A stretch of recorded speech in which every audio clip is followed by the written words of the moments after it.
Hello guys, today I'm going to talk to you about the pros and cons and differences between pan and tilt and ball head tripods. If you're confused as to which one is best for you, this will really help you out.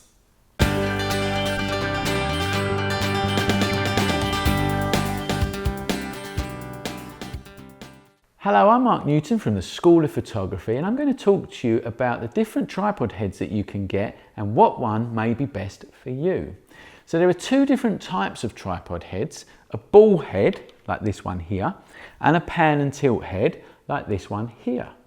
Now before we get into the differences, firstly make sure you get the right head and tripod for the weight of your camera. Basically, if your camera is too heavy for the head that you've bought, it would just fall over, it would just topple over like that.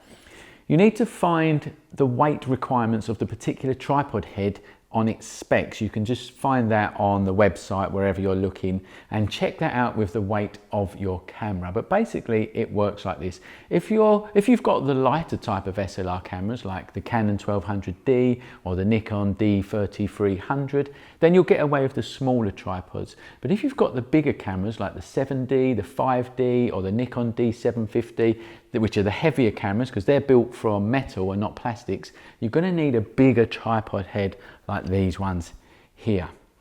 Okay, let's get started by looking at the ball head. Okay, here I've got a ball head on a tripod, and as you can see it's got three turny things. Well, they are your tighteners, and this one here you loosen up and it does your panning, and then these two here are responsible for tightening up the ball.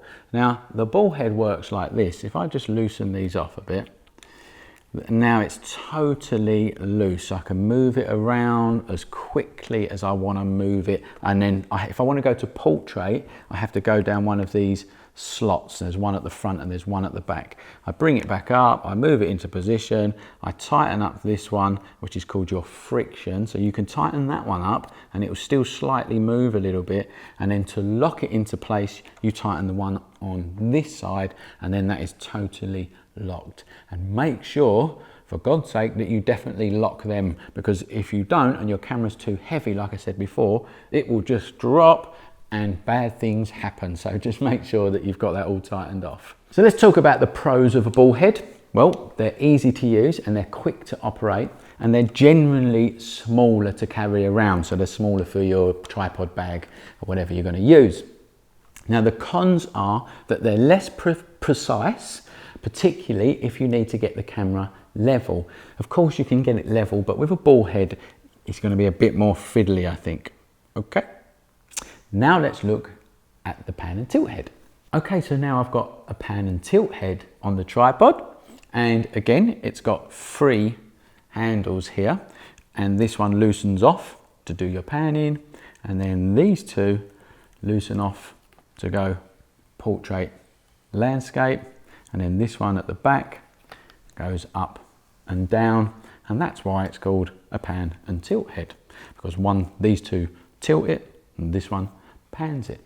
So let's talk about the pros and cons of a pan and tilt head. The pros, firstly, I think it's got very precise control. It also feels a lot more solid. The cons are it's a bigger size, so to pack it away it can be a bit more bulky than a ball head. So which one should you buy? Well, the answer to that is simple really. If you need speed, buy a ball head.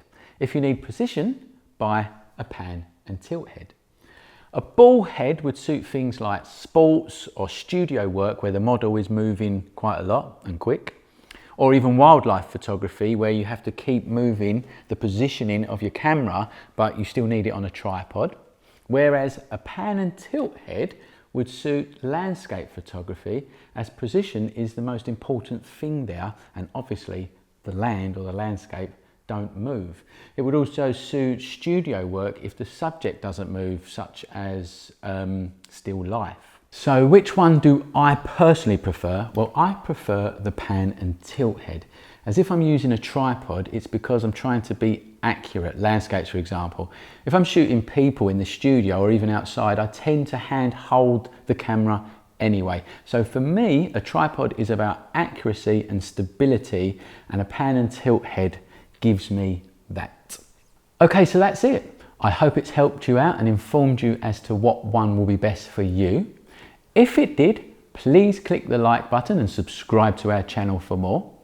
If there's anything that you want us to cover here at the School of Photography, put it in the comments below.